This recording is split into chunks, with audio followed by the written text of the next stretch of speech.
Tolong nih ini disimak ya. CCTV itu diambil sesaat setelah ditemukan adanya korban-korban ini. Ya, setelah diambil dengan adanya korban-korban ini. Jadi artinya tanggal 1 itu CCTV diambil. Kemungkinan besar itu. Karena yang polisi pada saat itu kan bunyinya kan bukan pembunuhan, bunyinya adalah penemuan mayat.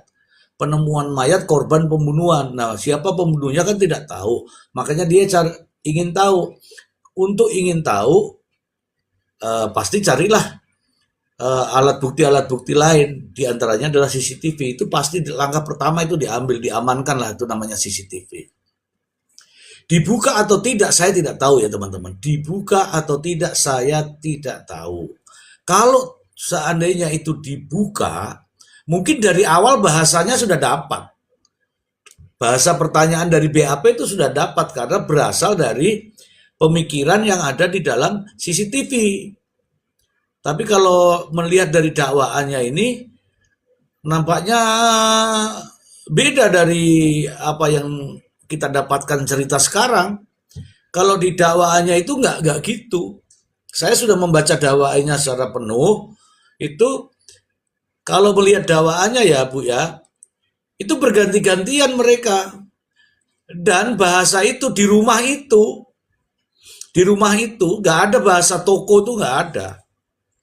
Kalaulah kalaulah berdasarkan CCTV pasti akan menggunakan bahasa yang ditemukan di CCTV.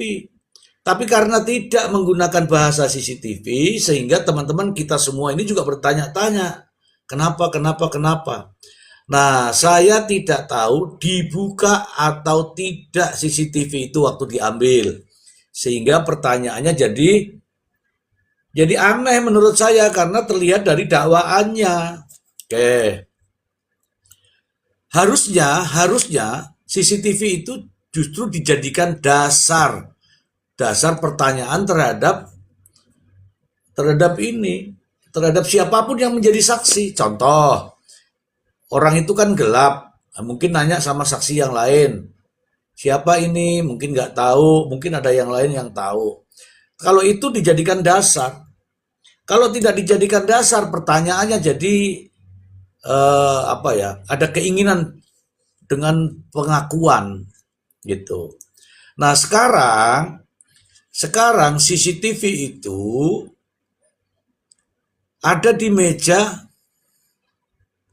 ada di laptop di meja hakim. Kalau ada di meja hakim artinya bukan dari ahlinya, bukan dari ahli forensik. Kalau bukan dari ahli forensik, makanya keabsahannya juga dipertanyakan. Meskipun itu sama persis dengan yang CCTV aslinya, tapi kan ada namanya cara memperoleh barang bukti, cara memperoleh alat bukti, kan ada semua. Kalau tadi cerita begini, kenapa kok orang, Bu siapa namanya ini Bu Jelita, kalau Bu Jelita, saya cerita sendiri kepada Bu Jelita, mungkin Bu Jelita masih tanda tanya. Tapi jika saya bercerita dengan orang tua bersama-sama orang tuanya Bu Jelita, orang tuanya Bu Jelita juga sama mengatakan bahwa oh iya, meskipun tadi saya ini ngarang, tapi karena saya didampingi oleh orang yang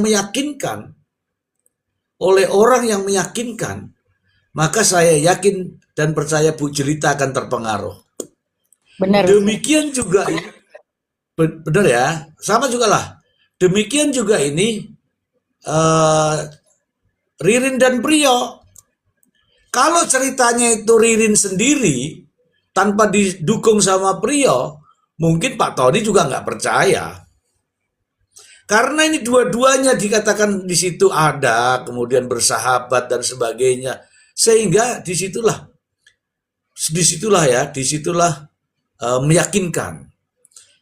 Cerita apapun itu kalau nampaknya kok mirip, ada persesuaian antara dua orang bercerita ini, yaitu salah satu cara untuk meyakinkan. Sama aja itu kalau seorang cowok mau pacaran sama cewek, dia cerita ngedabrus, cewek ini belum percaya. Tapi besoknya si cowok bawa teman, kemudian bawa mobil, orang yang bawa mobil itu bilang, ini mobilnya ini, ya si cewek baru tertarik. Contohnya begitu deh. Jadi cara, dan inilah salah satu cara Prio dan Ririn menceritakan itu ke Tony, sehingga Tony merasa iba ingin mengungkap apa yang sebenarnya terjadi. Gitulah cara ya, kalau sudah katakan cara ini jangan ya teman-teman ya. Ini cara. Kalau sudah cara ya dengan segala macam cara ya. Oke. Nah, ternyata diselidiki oleh Tony, benar. Siapa? Aman Yani. Disuarakanlah itu Aman Yani. Nah, kalau tidak ada suara Aman Yani itu, mungkin kita sampai saat ini pun tidak tahu yang namanya Aman Yani. Ternyata Aman Yani itu ada peristiwa lain, ada peristiwa yang memang peristiwa inilah ya, kemanusiaan lah ya. Begitu Bu Jelita. Siap, Mister. Semakin tercerahkan. Emang nggak sia-sia kita nongkrong di sini berjam-jam ya, Mister. Ilmunya banyak, apalagi tambah malam ya. Oh iya, kalau kita kan begitulah kira-kira. Gitu. Ini Mail turun Mail. Gitu. Dulu Mister Bagaimana? Jin, nyimak dulu. Ya, ya tapi kan ini kan tayangannya kalau nggak ada gambarnya kan jadi repot Mail. Iya. Mister Z, jadi gimana itu Hmm. masalah pembuktiannya itu? Apakah itu hanya untuk meyakinkan hakim atau itu kan mereka bahasanya kalau saya nggak salah denger ya, koreksi kalau saya salah ya. Bahasanya tuh bukti tambahan gitu loh. Tapi kan itu tidak ada di dakwaan. Dibawa sama seperti kayak kita worry eh, tentang Palu itu, Mister. Ya kan? Bagaimana caranya dia membawa ke persidangan waktu itu. Nah, ternyata hari ini dia membawa sesuatu yang tidak ada di dakwaan. Tidak ada di dakwaan, Ya. lalu kemudian diterima lah ya sama hakim itu ya, kalau sampai dibuka di situ kan, diterimalah sama hakim. Lalu kemudian itu apakah hanya jadi untuk menguatkan keterangan Prio yang akan menjadi bahan pertimbangan hakim nantinya, atau dia akan menjadi salah satu masuk di daftar alat bukti, Mister? Gimana itu, Mister? Oke. Teman-teman sekalian, ini pertanyaan bagus sekali ya. Namanya ada itu yang namanya barang bukti, alat bukti, cukup bukti, itu memang beda-beda maknanya. Nah, sekarang apa tujuan peradilan? Persidangan itu apa? Tujuan di dalam persidangan adalah untuk membuat terang benderang apa yang sedang terjadi, ya kan? Siapa pelakunya? Tujuan daripada diadakan sidang ini untuk membuat terang benderang. Untuk menjadi terang benderang, hakim bisa saja menerima bukti yang dari jaksa, bukti tambahan dari pihak-pihak lain yang berkaitan, kemudian profiling daripada hakim sendiri. Hakim tuh melihat begini tuh, siapa sih ini? Ini kan bapaknya anu ya, ini bapaknya anu, itu namanya profiling. Nah, tujuannya adalah untuk membuktikan secara material apa yang terjadi sesuai dengan dakwaan jaksa. Tidak ada masalah ketika apakah itu terdaftar atau tidak di situ, tapi intinya adalah orang yang membawakan informasi kepada hakim ini harus diuji di persidangan. Apakah itu dijadikan alat bukti atau tidak, setidak-tidaknya menjadi satu pandangan hakim, satu keyakinan hakim. Apakah itu nanti ada keterkaitan? Nah, ini kan belum ke sana nih. Ini sekarang hakim memiliki bahan untuk bertanya kepada para terdakwa ini dengan adanya ini. Meskipun ini bukan alat bukti, tapi ini menjadi petunjuk bagi hakim untuk membuka peristiwa ini yang di Pauman ini menjadi terang benderang. Memang tidak ada di dalam daftar alat bukti, tidak ada daftar barang bukti, tidak ada, tidak tercantum sampai sekarang ini. Tapi tujuan daripada persidangan yang dimaksud ini adalah untuk membuat terang seterang cahaya dalam persidangan ini. Begitu, Bu Jelita. Terima kasih penjabarannya Mr. Z. Kita jadi lebih tercerahkan sekarang ya. Karena kalau orang awam itu ya, itu akan melihatnya apakah ini akan mendukung upaya untuk mendukung keterangan Priyo, membenarkan keterangan Priyo atau apa gitu. Karena kan selama ini selalu bilang, oh katanya tanpa bukti, katanya tanpa bukti gitu kan. Jadi kalau sekarang kan istilahnya Ya, boleh dibilang apa yang Priyo ngomong itu ada dukungannya lah, ada alat pendukungnya gitu. Kalau sekarang begitu, Mister. Ya barangkali Bang Tom Yusuf mau menambahkan sesuatu? silakan Bang Tom. Iya, kalau saya sih melihat ini dari pertama Pak Tony bicara sama yang namanya Priyo, itu aja sih. Jadi bagi saya itu bukan bukan sesuatu yang direkayasa, bukan sesuatu yang apa ya, eh, dia bersandiwara enggak, tapi dia benar-benar ngomong apa adanya. Itu sih menurut saya. Jadi kasihan sih Tony misalnya nanti dihujat dan lain-lain, tapi intinya bagi saya itulah yang pertama pada saat dia menerima sebagai kuasa hukum gitu loh. Saya pun kalau sebagai kuasa hukum saya akan tanya, nggak mungkin saya nggak akan tanya kalau misalnya memang bersalah ngapain juga gitu. Tapi oke, fine. Misalnya ada hal yang meringankan, menjadi hukuman mati jadi seumur hidup jadi 20 tahun misalnya. Tapi intinya cuma satu sih kalau menurut saya. Apa yang pertama Pak Tony dapat dari wawancara dia dengan Priyo, bagi saya itu jujur. Itu Priyo ngomong apa adanya sebetulnya. Setelah itu menjadi kemana-mana saya nggak ngerti. Tapi intinya itu loh sebetulnya. Nah mengenai apakah CCTV bisa direkayasa? Bisa, sangat bisa direkayasa. Dan ya kita tahulah coklat bisa merekayasa itu. Gampang kok itu. Karena saya juga Ya, IT, saya kerjanya IT gitu. Gampang rekayasa itu, Pak. Gitu. Tapi intinya cuma satu.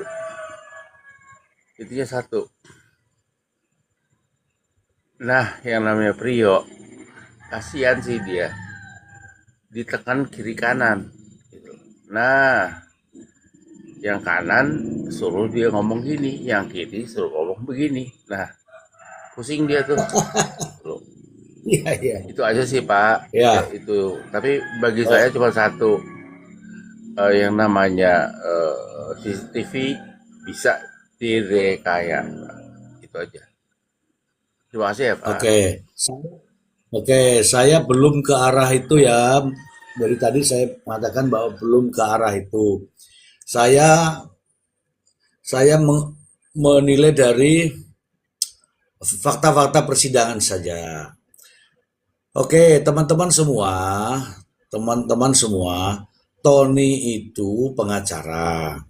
Saya tanya nih sama teman-teman, kalau Tony itu pengacara, pengacaranya siapa? Pengacaranya terdakwa, gitu ya. Terdakwa Ririn. Setuju ya?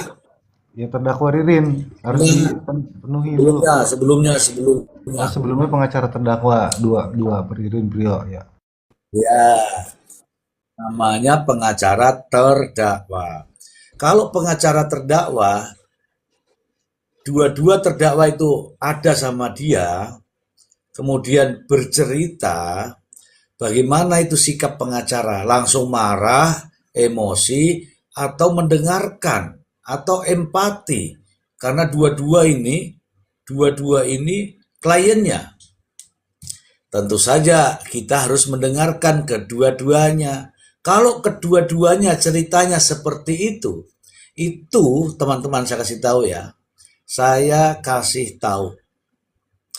Kalaulah saya anggap nih ceritanya Ririn dan Prio itu benar di mata Tony, atau saya katakan kalaulah cerita daripada terdakwa dua-duanya itu benar di mata semua pengacara di Indonesia.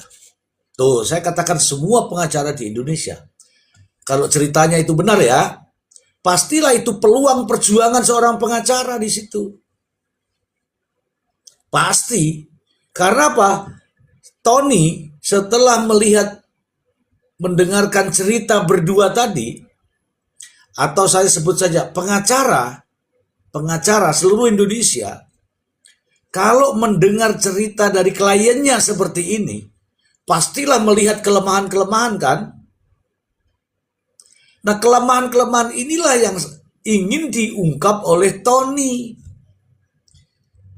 Ini Tony.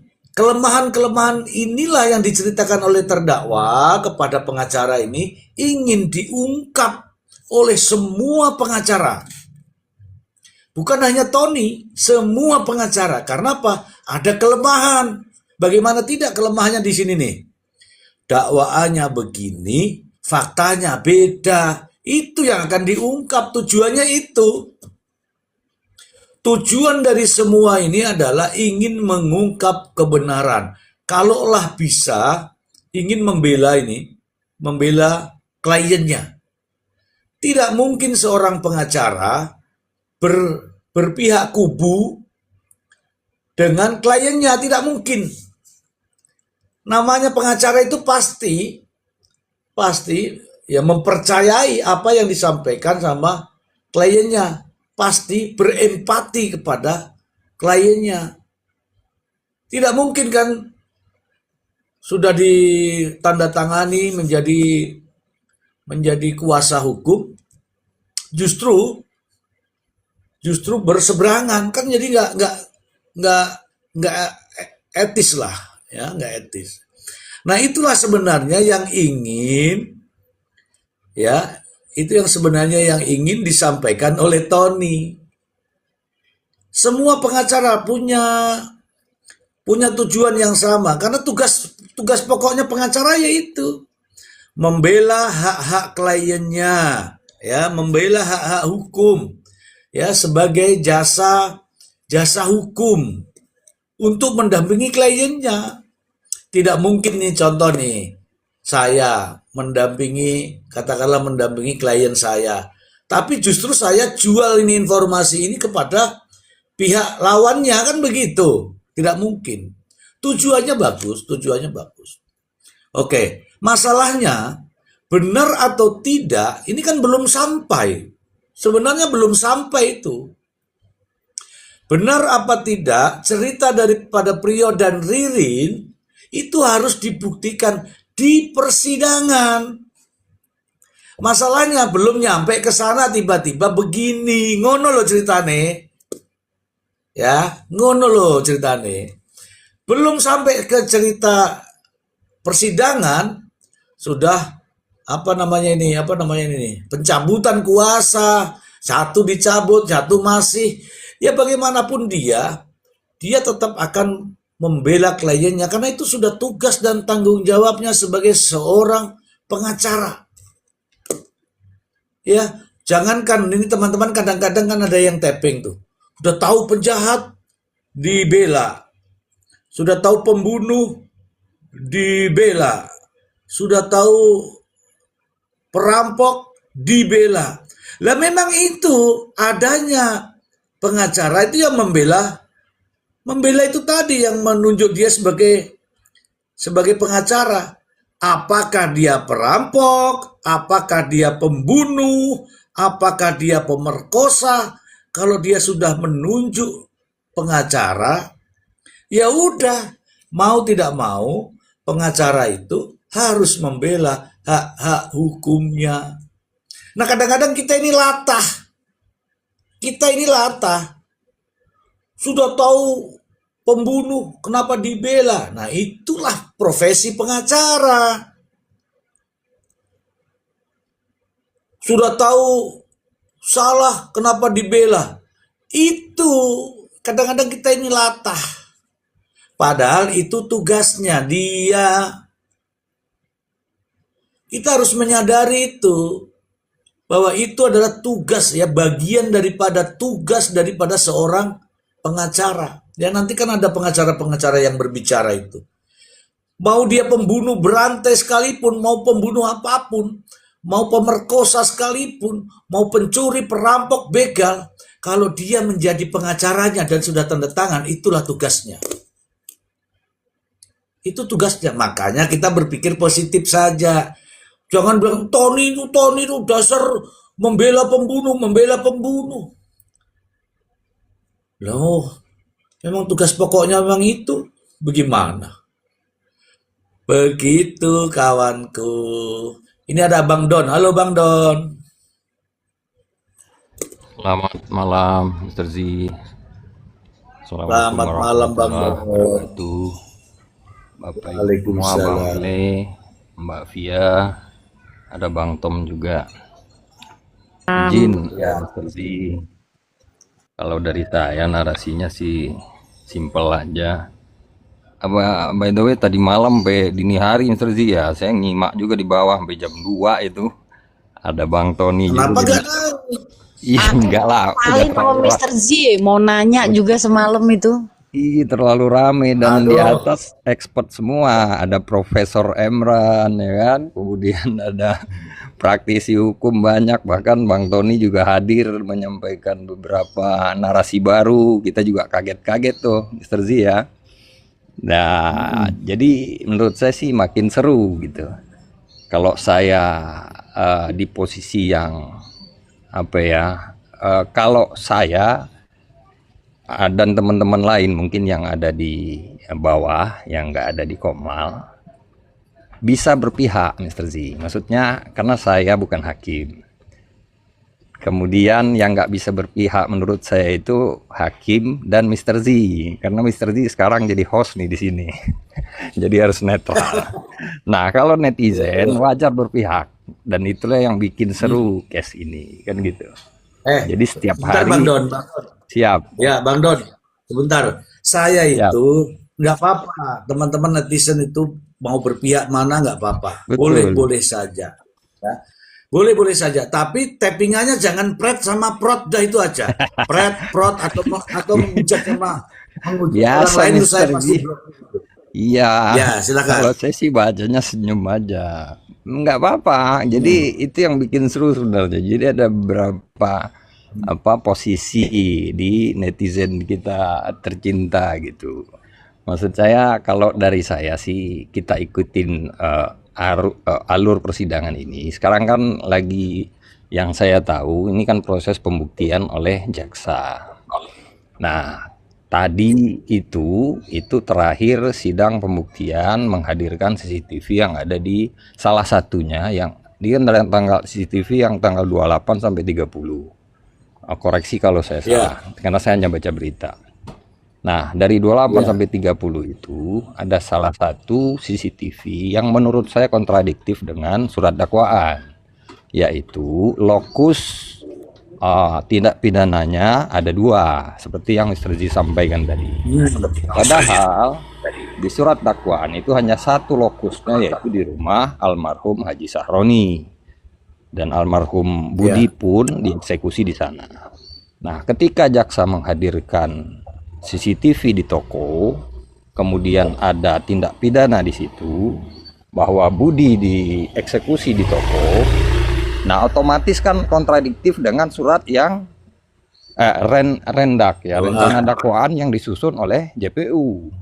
Nah, itu udah bikin Ya. cacat dakwaan. Nah, walaupun cacat dakwaan itu tidak serta-merta membatalkan dakwaan, nanti ada kesempatan, yaitu putusan sela. Maksimal 1 kali JPU bisa ngerubah dakwaannya. Nah, hanya pertanyaan saya, kalau memang itu kontradiktif, kenapa jaksa hadirkan itu CCTV yang ada di toko? Kenapa nggak konsisten saja dengan satu lokus, yaitu di rumah Pak Haji Sahroni? Nah, ketika itu dihadirkan, malah itu jadi dua lokus kan, Mr. Z? Karena saya juga ini berdasarkan apa yang Mr. Z sampaikan, saya belum baca penuh surat dakwaannya gitu. Nah, di berita saya sampaikan, saya baca ada salah satu JPU, saya lupa namanya. Beliau menyampaikan bahwa di lokus pertama di toko itu Budi dieksekusi, kemudian lokus kedua di rumah Haji Sahroni, 4 orang ya atau 5 orang lainnya itu dieksekusi. Nah, berarti kan ada 2 lokus. Apakah benar surat dakwaan itu hanya ada 1 lokus, atau memang dari awal ada 2 lokus? Itu saya tanya dulu Mr. Z, yang Mr. Z tahu. 1. Oh, 1, siap. Nah, kalau 1 berarti yang saya duga tadi itu akan terjadi, bahwa itu tidak sesuai dengan surat dakwaan yang disusun oleh JPU yang dihadirkan ke meja hakim untuk disidangkan. Gitu ya. Nah, kalau menurut saya ya tinggal prosesnya. Kalau hakim kan bisa ketok palu itu hanya dengan 2 syarat. 1, alat bukti, yang kedua keyakinan hakim. Nah, tadi juga sempat dibahas terkait Ririn, terdakwa Ririn dan Rio. Kalau menurut saya, yang namanya Rio atau Ririn, ibarat kata ketika orang sudah mau tenggelam, Mr. Z, ini perumpamaan aja. Jadi apapun yang bisa dia pegang atau dia gapai, dia akan pegang tuh, walaupun ranting sekecil apapun, untuk menyelamatkan dia dari tuntutan mati. Oh, tuntutan mati karena pembunuhan berencana, kan gitu.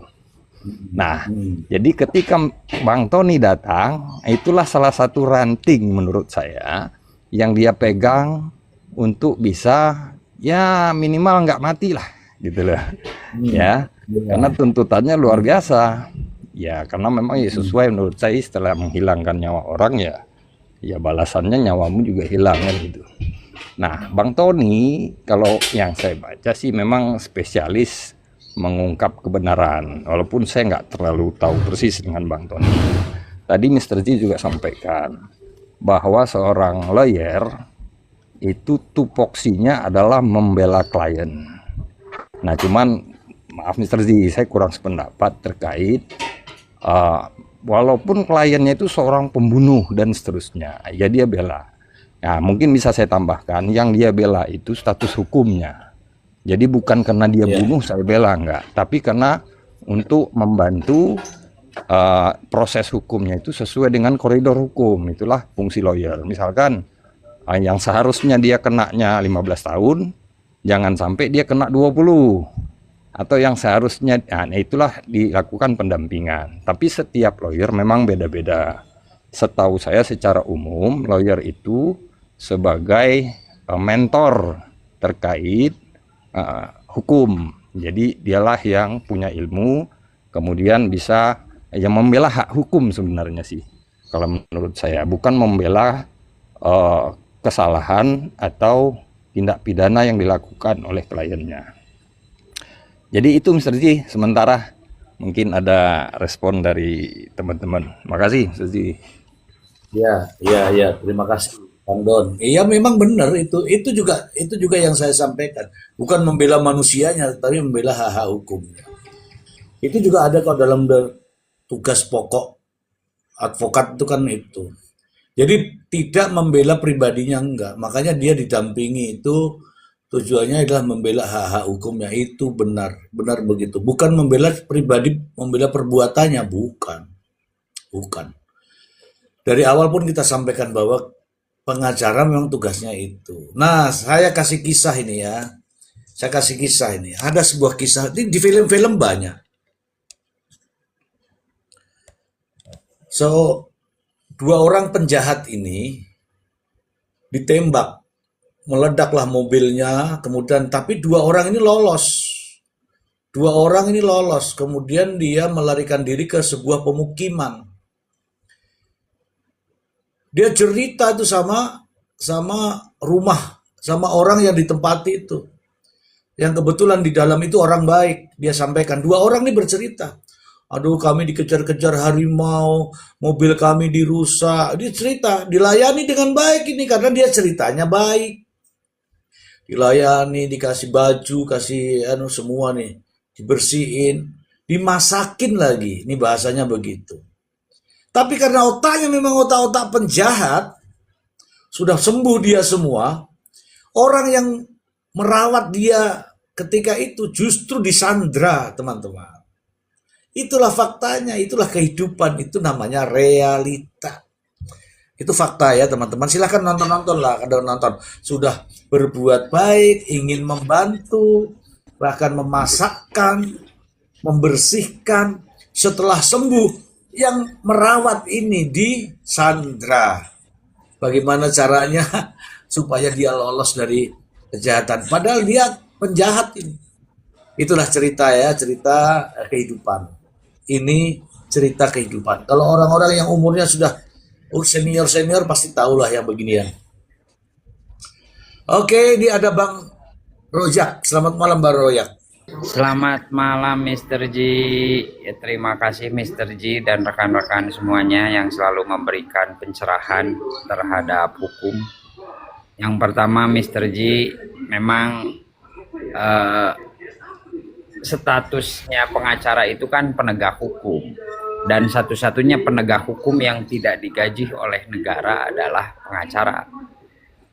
Jaksa dia kan digaji oleh negara, dibayar negara, hakim begitupun, kepolisian begitupun, dan memang kewajibannya secara tugas memang membela klien gitu. Nah, apa yang disampaikan Pak Tony saya kira tidak keluar dari ranahnya dia sebagai advokat. Dia berusaha membela kliennya dan untuk melihat hukum itu secara lebih terang benderang. Nah, jangan sampai ada kesamaran dari hukum itu sendiri gitu, yang sudah ditampilkan di medan persidangan itu kan masih adanya samar. Sehingga dengan adanya pro dan kontra ini kan membuat banyak sisi yang gelap akan lebih terbuka begitu maksudnya. Nah, saya sangat sepakat dengan apa yang disampaikan Bang Don tadi, bahwa netizen juga silahkan saja kalau untuk pro dan kontra itu tidak akan mempengaruhi saya kira proses persidangan, karena di dalam proses persidangan itu kan sudah ada ranah tugas dan fungsinya masing-masing. Nah, kita sebagai netizen ya mungkin silakan saja berpro dan kontra gitu. Karena saya yakin pro kontra kita juga tidak akan pernah mempengaruhi persidangan, dan mungkin netizen juga punya keyakinan masing-masing, tapi yang nanti akan menjadi keputusan adalah salah satunya keyakinan hakim, bukan keyakinan kita semua.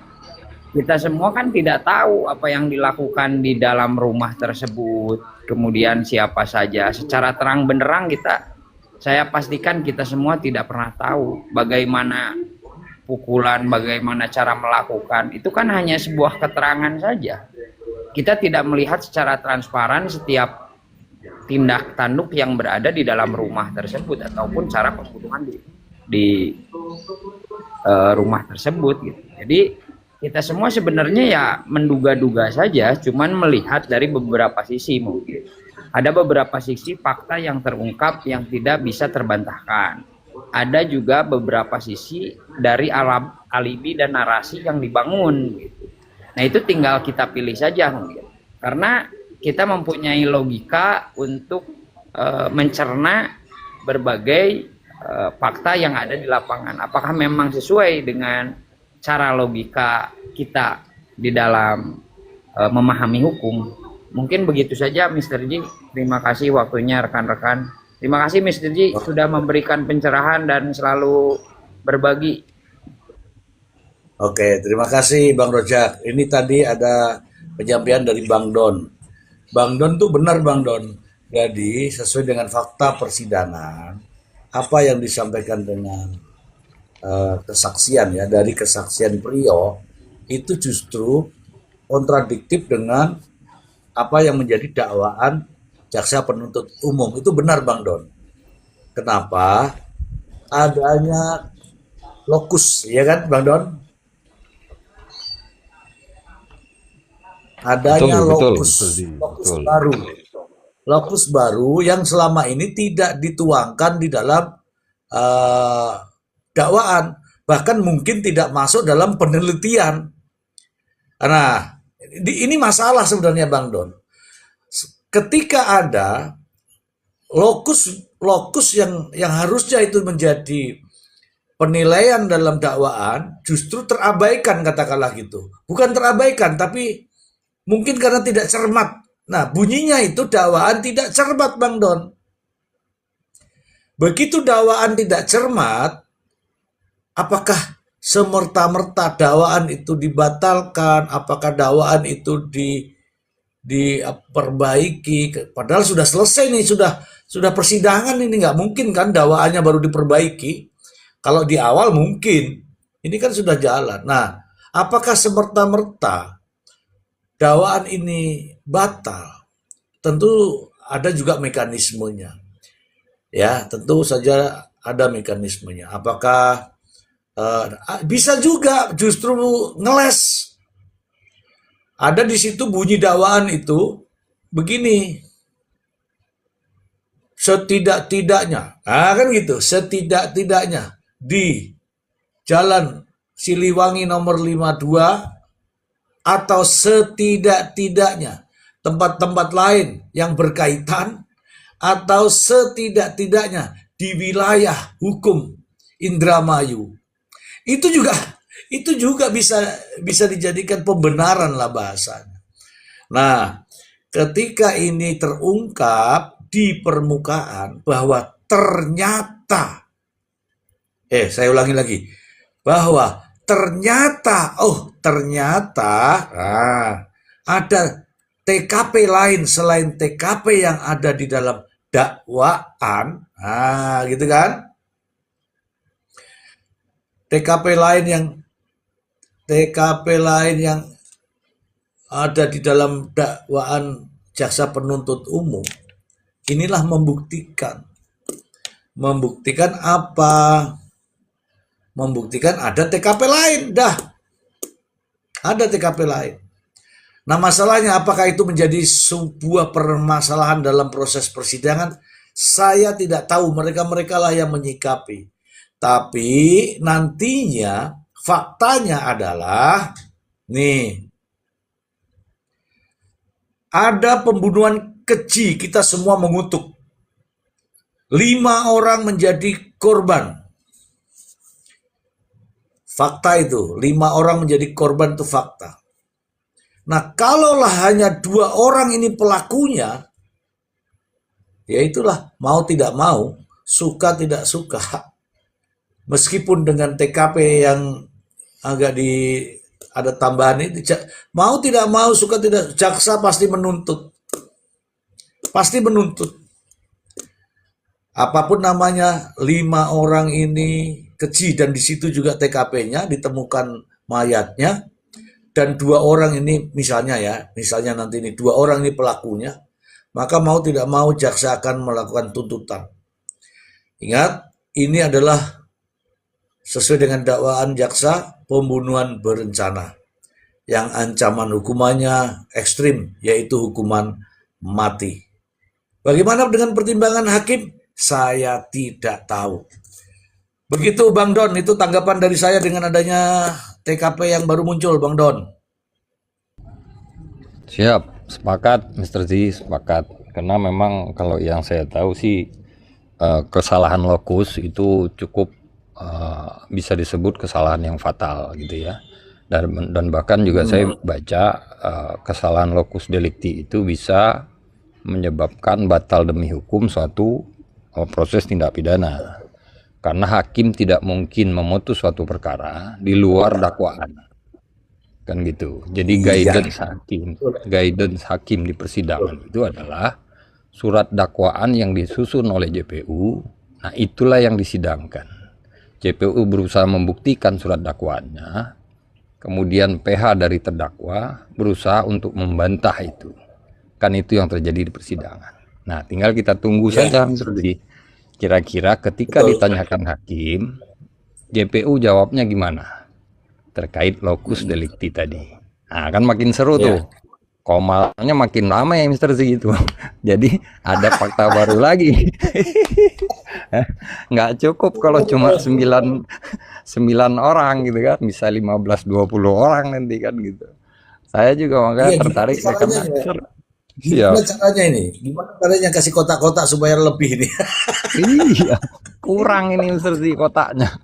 Karena ada semakin berkembang, semakin muncul fakta baru gitu. Izin Bang Don, justru Komal Mr. Z ini lebih dari ILC nih, karena Ilyas lewat kayaknya. Lewat. Ilyas lewat ini sama Komal Mr. Z nih. Lengkap Bang Mile, semalam dini hari itu profesor datang ya kan. Kemudian saya juga saya jadi minder ya, di bawah aja saya nyimak deh, yang penting saya punya amunisi nih buat malam ini, itu sih maksudnya. Jadi sambil nyimak saya juga jadi ketika Bang Tony menyampaikan beberapa fakta-fakta juga saya juga ya, kita kan di posisi menilai ya. Sama dengan netizen yang lain menilai. Nah, mungkin ketika penilaian itu sudah kita simpulkan, kemudian terlontarlah dalam bentuk chattingan dan seterusnya. Mungkin perlu pencerahan juga dari saya buat teman-teman, bahwa belum saatnya kita untuk berpihak, karena ini masih proses. Jadi belum bisa bilang, oh Bang Tony membela pembunuh, loh belum vonis kok, belum ketok palu, emang Ririn pembunuh? Kan belum, masih proses gitu loh. Nah, itu mungkin yang Mr. Z sampaikan tadi. Ya, chatnya mungkin ya lebih ini sedikit gitu loh, Pak, sesuai dengan proses hukum. Jadi belum saatnya kita jadi hakim nih sekarang. Tapi balik lagi juga, seperti yang dilurusin sama Bang Rozak tadi, nggak salah juga kita jadi hakim atau jadi apapun, karena kita di luar persidangan gitu kan. Jadi bebas-bebas aja, mau nuduh siapa gitu. Nah, jadi menurut saya Mr. Z, ya ini memang harus kita ikutin terus. Kalau penyampaian Bang Tony kemarin, siapa juga yang mau bela pembunuh? Saya setiap saat selalu tanya sama Ririn. Setiap ada perkembangan baru saya tanya, Rin, kamu bener nggak? Kamu bohongin saya nggak? Dan seterusnya, dan seterusnya. Nah, bisa dua kemungkinan. Bisa jadi Ririnnya jujur, bisa jadi juga tadi yang analogi yang saya sampaikan. Ririn ini sudah ada ancaman dihukum mati, kemudian dia ancaman dihukum mati ini analoginya dia udah mulai tenggelam nih. Jadi orang tenggelam itu kan tangannya kemana-mana Mr. Z, naik ke atas, kiri, kanan. Nah, ketika ketemu ranting misalkan, walaupun kecil dia pegang. Nah, bisa jadi Bang Tony ini sebagai ranting. Nah, ketika dia pegang Bang Tony, kemudian termakan oleh omongan Ririn, seandainya omongan Ririn ini bohong. Tadi sempat disampaikan juga sama Mbak Via bahwa ini pemikiran intelektual yang tinggi dan licik. Wah, kalau seandainya Bang Tony kemakan sama omongan Ririn, nah berarti Bang Tony ini sebagai ranting yang dipegang terus ikut kelelep gitu loh. Dan ini sih kalau menurut saya memang apa ya, Bang Tony ini memang bukan menggadaikan. Jadi apapun hasilnya akan berdampak kepada Bang Tony sendiri. Entahkah itu yang dia bela benar, dampaknya ada. Kalau yang dia bela salah, dampaknya pun ada. Kan Maksudnya gitu. reputasi gitu Bang. Itu betul. Jadi ya dampaknya ke reputasi. Walaupun dalam case ini kan Bang Mile itu Bang Tony menyampaikan semalam itu jangankan saya dapat fee, malah nombok saya. Nah gitu loh. Jadi kalau sampai nombok yang dicari apa? Kan itu pertanyaannya. Iya. Ya, kalau murni dari hati, kalau Bang Tony sampaikan, saya terketuk karena mendengar gitu apa yang disampaikan Prio, apa yang disampaikan Ririn, bahwa faktanya tidak seperti itu. Makanya saya mau maju untuk bela, kan gitu. Nah, ketika Ya. dalam proses ternyata Prionya balik kanan, ya istilahnya balik kanan lah. Untung Bang Tony ada jiwa-jiwa penyindiknya juga, jadi komunikasi awal itu direkam. Nah sekarang baru disampaikan kepada khalayak ramai setelah Prionya balik kanan, padahal keterangan awalnya nggak seperti itu. Nah, kalau seandainya yang Prio sampaikan terakhir terkait keterangan inilah yang sebenarnya saya sampaikan. Terus ditanya Bang Tony, jadi yang kemarin-kemarin kamu sampaikan di BAP, di Club itu bilang semua. Terus yang kamu ceritakan ke saya, ya sebenarnya, Bang Doni ya suaranya hilang-hilang, datang pergi kayak jelangkung, Bang. iya, biasa lagi di Gunung Kawi nih Mbak Pia, bentar. Halo, halo, cek. Ya, bagus. Ya, bagus. Ya, ya kalau seandainya apa yang Prio sampaikan itu benar, ya toh, berarti gugur semua tuh. Apa yang di BAP, apa yang di surat dakwaan, dan seterusnya. Wah, itu malah berefek lebih buruk lagi terhadap dakwaan jaksa. Ya toh? Cuman kan nggak segampang itu kita mempercayai apa yang disampaikan Prio. Gitu. Saya sih agak ragunya begini, ketika kan saya nonton juga wawancara Prio itu yang infonya di lapas. Ketika dia bilang, "Oh, saya mau cerita sebenarnya." Nah, ada kalimat, "Saya menyaksikan langsung." Itu beberapa kali diulang oleh Prio. Kalau Mr. Z agak detail, itu bahasa itu sering diulang-ulang. Nah, kenapa Iya, sering iya. diulang? Karena bahasa itu sangat kuat efeknya bagi dia, bahwa dia hanya menyaksikan bukan sebagai pelaku, kan gitu. Nah, jadi itu terus diulang tuh. Saya menyaksikan dia membunuh si ini, saya menyaksikan Ririn mau mukul si ini, saya menyaksikan langsung. Nah, kalau saya sih berpandangan ini sih terlalu gampang dibaca jadinya. Ini pandangan saya, menurut saya. Ya, menurut saya, karena menurut orang kan beda-beda. Nah, kalau yang saya baca, ini seakan-akan ada saya nggak mau lanjutkan lah. Jadi spekulasi liar nanti. Intinya begitu yang saya lihat. Ya, nah makanya ini masih bakal panjang nih. Karena ada keterangan baru, karena kan keterangan tersangka atau terdakwa itu salah satu alat bukti dari 5 alat bukti. Ya, kalau CCTV malah bagian dari alat bukti petunjuk. Nah, petunjuk ini kan banyak alat buktinya. Tapi kalau keterangan tersangka dan terdakwa itu satu alat bukti. Kalau petunjuk itu banyak bagiannya, CCTV termasuk alat bukti petunjuk. Jadi bukan alat bukti CCTV, tapi alat bukti petunjuk. Surat petunjuk, keterangan saksi, keterangan ahli, keterangan tersangka atau terdakwa. Itu 5. Jadi nggak ada keterangan CCTV. Namun dalam proses hukum, CCTV inilah yang dijadikan senjata utama penegak hukum untuk langsung mengklarifikasi kepada terduga pelaku. Jadi nggak bisa ngelak lagi tuh. Gitu. Tadi juga disampaikan Bang Tom, ada kemungkinan CCTV bisa direkayasa. Oh, kalau menurut saya ada banget, gitu. Cuman kalau CCTV direkayasa terkait lokus tadi malah lucu. Ngapain? Ya kan? Jadi kontradiktif, Mr. Z. Kalaupun mau merekayasa, harusnya CCTV yang bukan di toko ketika mengambil jenazah Budi dan seterusnya. Nah, kalau itu direkayasa, malah itu menghancurkan kredibilitas JPU sendiri. Ngapain dia APH, aparat penegak hukum, merekayasa suatu bukti petunjuk yang akan merugikan dirinya, kan gitu. Nah, kalau menurut saya sih kemungkinan besar CCTV-nya benar. Nah, mungkin itu tadi Mr. Rizky sampaikan ada kekurang cermatan dalam menyusun surat dakwaan.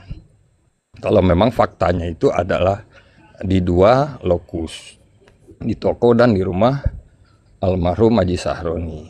Nah, itulah yang harus dijawab oleh JPU nanti di persidangan. Iya. Saya rasa itu dulu, Mr. Z.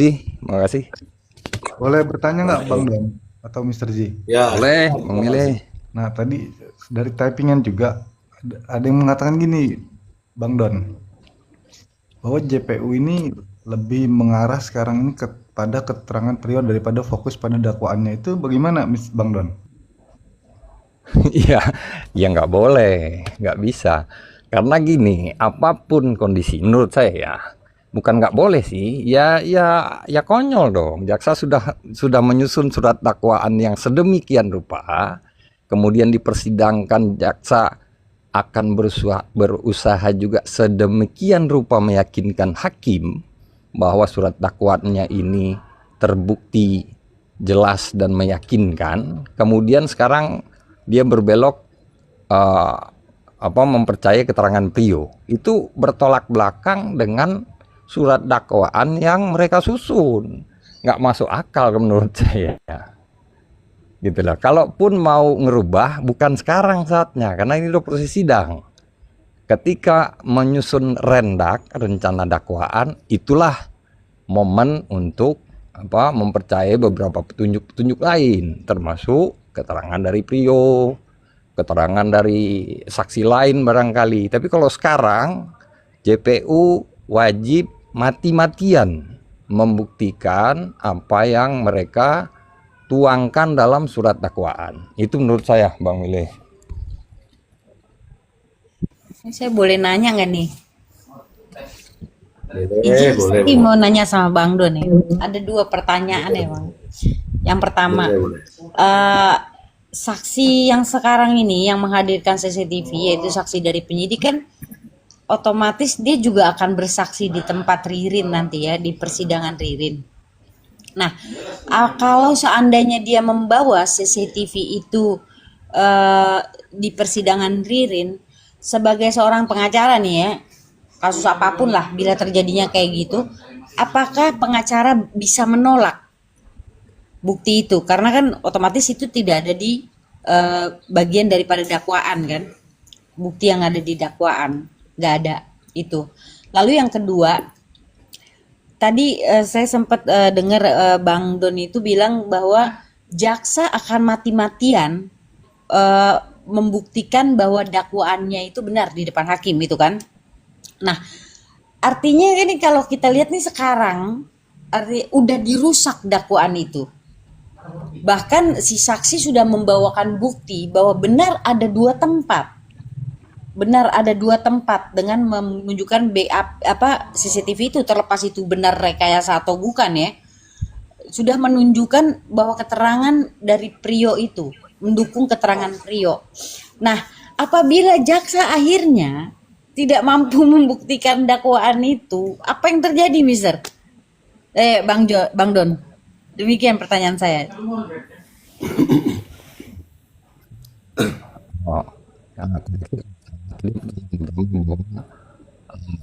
Menanyakan Suara Mister suaranya. Halo.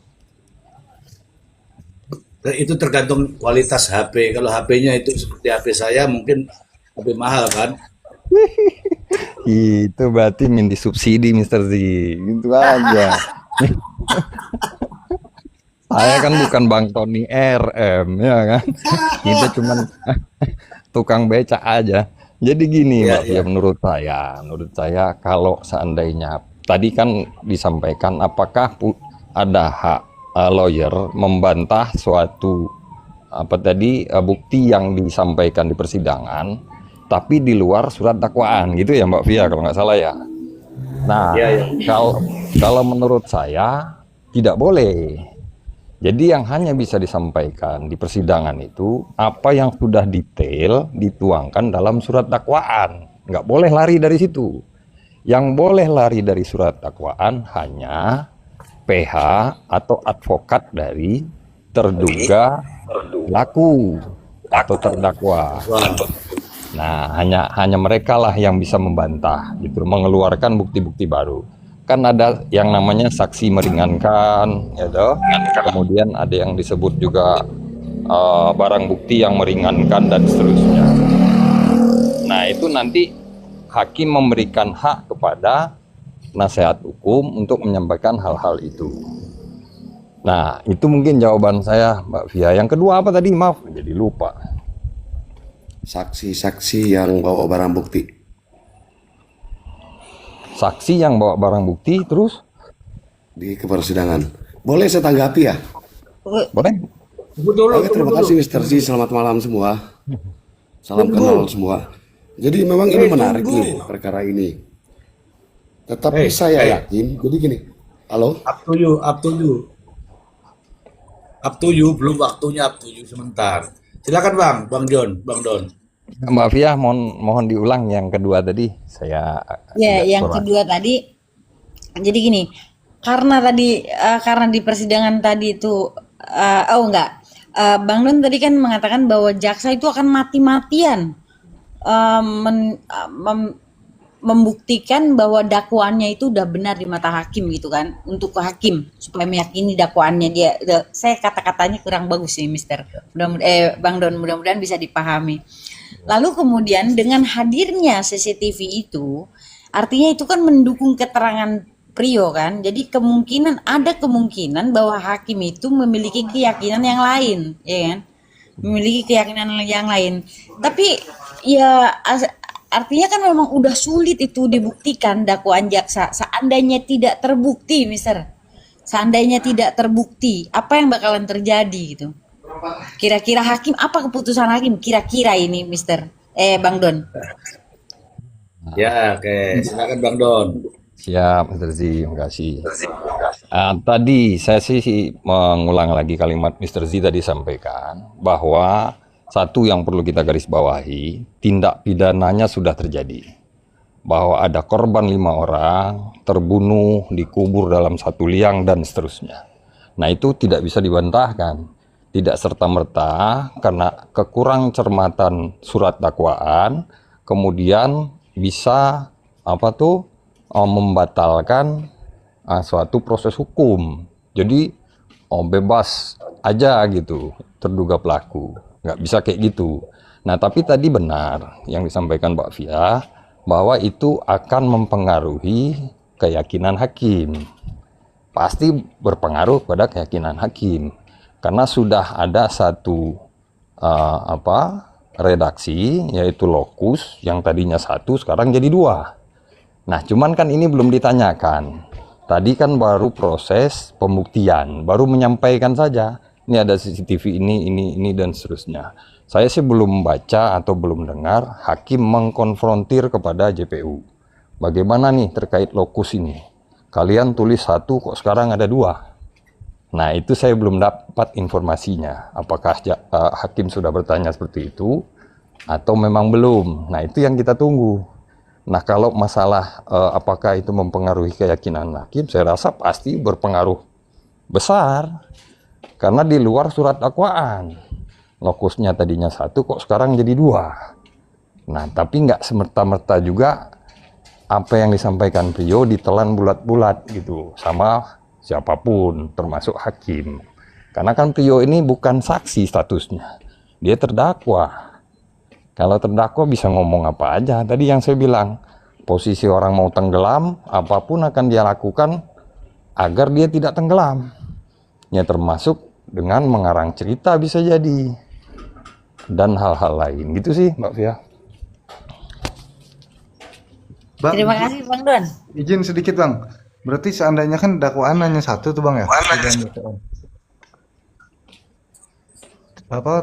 Pembunuhan berencana. Seandainya divonisnya, seandainya nih, vonisnya 20 tahun gitu Bang. Itu berarti masih bisa berarti kan? Bisa. Karena kan Bisa, pembunuhan jadi gini. berencana itu bisa 20 tahun, bisa seumur hidup ya? Ya, jadi gini, kalau menurut saya dan yang saya tahu, Bang Mile, keyakinan hakim itu adalah kekuatan yang tidak ada batasnya. Bahkan banyak dalam vonis-vonis yang saya tahu, di luar alat bukti pun kalau ya hakimnya yakin bisa kontradiktif dan kita nggak bisa membantah. Misalkan nggak masuk logika kita, nggak masuk logika JPU, nggak masuk logika PH. Tapi atas keyakinan hakim, itu luar biasa.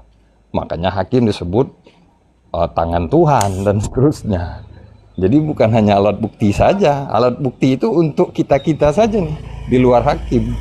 Tapi hakim punya kartu as, yaitu keyakinan hakim. Wah, itu nggak ada batasnya.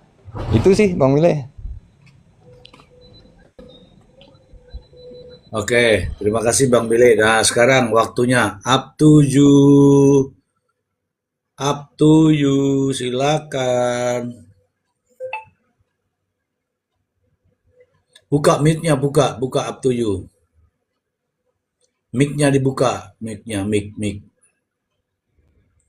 Ya, buka. Terima Silakan. kasih, Sterzi. Jadi kalau menurut Ya, saya, silakan. tadi bicara tentang dakwaan yang tidak cermat. Mohon maaf ya, saya tidak sependapat. Kenapa? Jadi di proses persidangan itu dakwaan dibacakan kemudian ditanggapi dan ada putusan sela. Nah ternyata di dalam perkara ini putusan sela sebagai dasar sidang lanjutan pemeriksaan saksi. Jadi pada titik putusan sela itu berarti hakim menyatakan cermat, jelas dan lengkap dakwaan itu. Kemudian masalah locus delicti tadi. Ini kan perkara ada dua tempat terjadinya pembunuhan.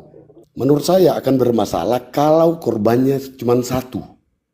Misalnya si A dibunuh di tempat satu, si B dibunuh di tempat dua, ya kan? Ya seperti itu. Nah ini kan 5 korbannya yang 2 tempat berdasarkan yang disampaikan tadi.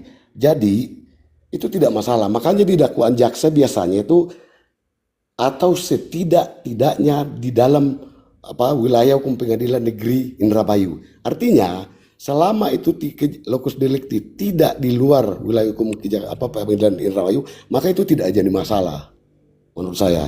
Kemudian tadi masalah petunjuk juga mungkin dipahami bahwa di KUHP baru Undang-Undang 25 tahun 2020 itu udah nggak ada.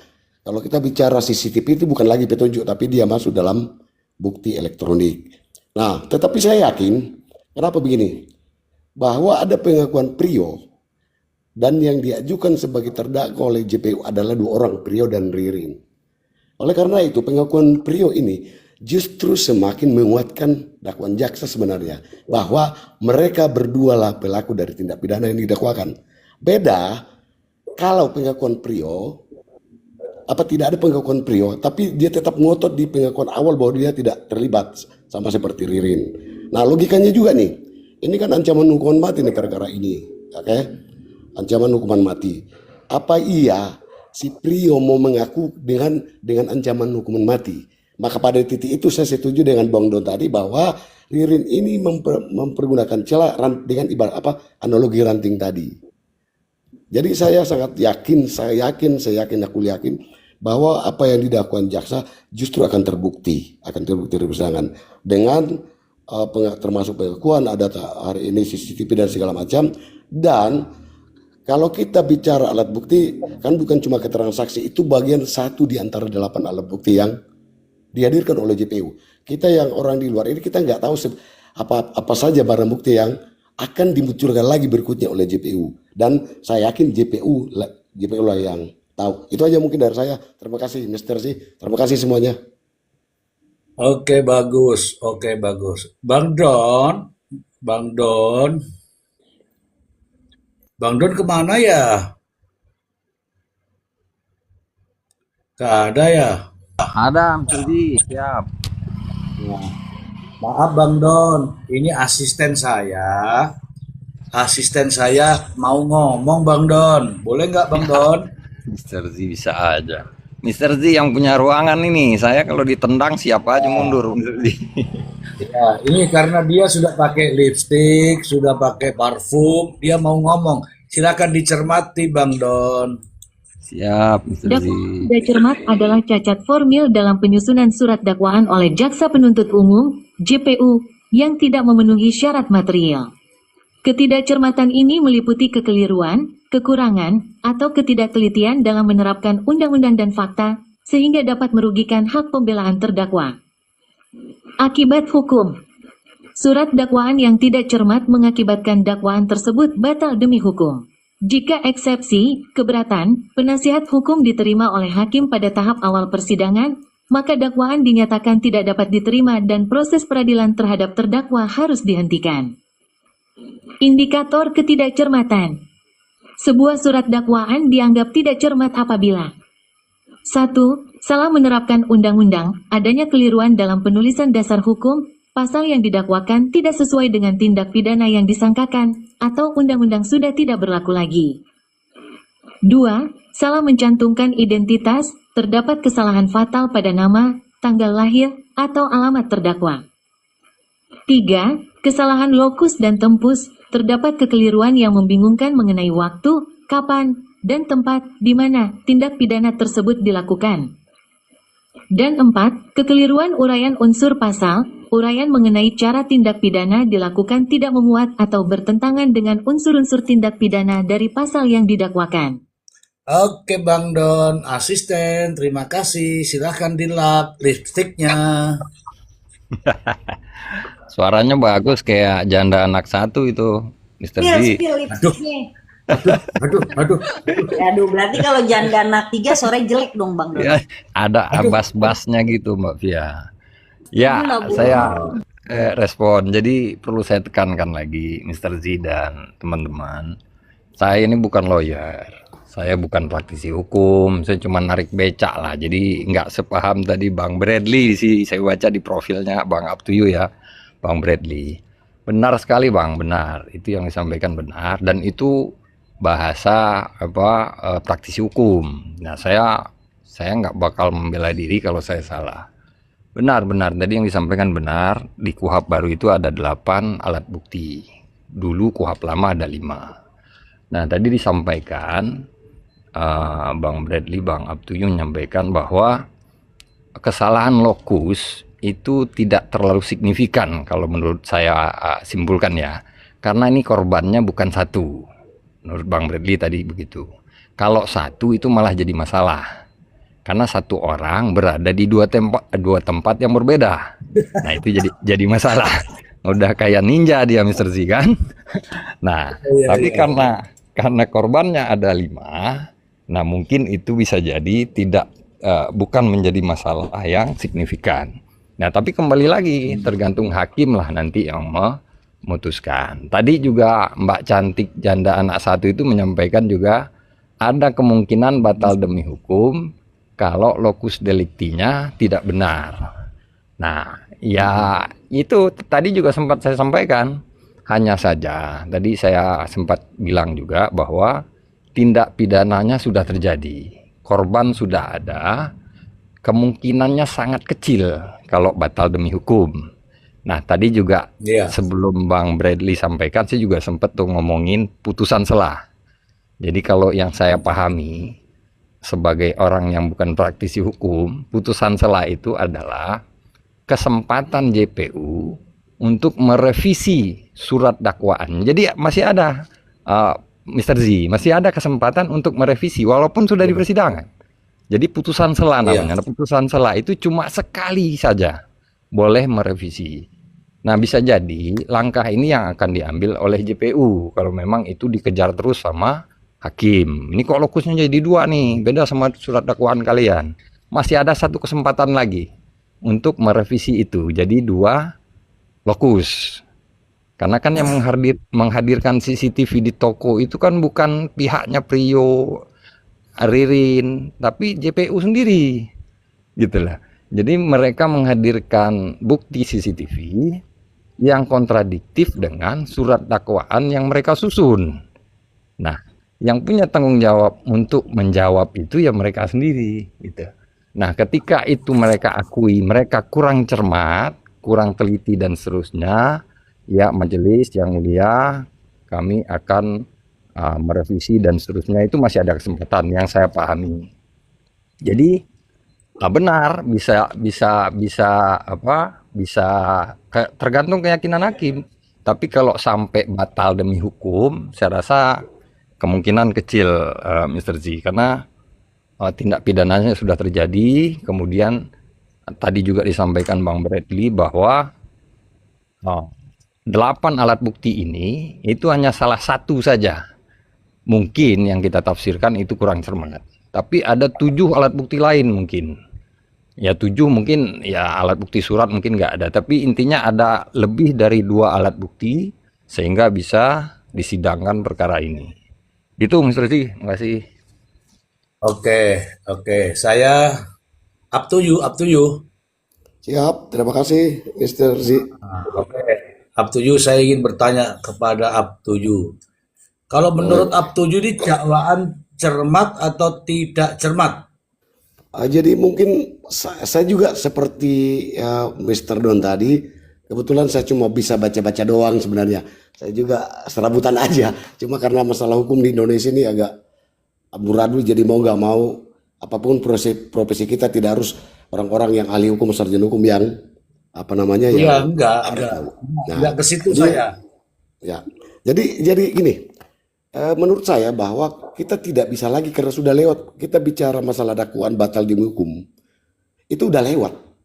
Jadi gini, pada saat dakwaan diajukan, ya sudah lewat. Kita nggak ke situ. Up to Ya. you. Ya, Kita nggak ke situ.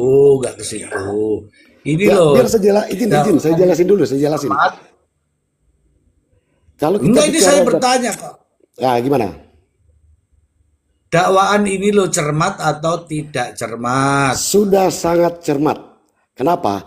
Karena Oke. kalau tidak cermat, pada saat diputus putusan setelah ada eksepsi dari penasihat hukum, pasti hakim akan memutus bahwa dakwaan tidak cermat sehingga diajukan dakwaan baru seperti yang Bang Benon tadi. Ini kan sudah lewat, sudah pemeriksaan saksi, sehingga karena pemeriksaan saksi maka putusan selanya waktu itu menyatakan bahwa dakwaan sudah cermat.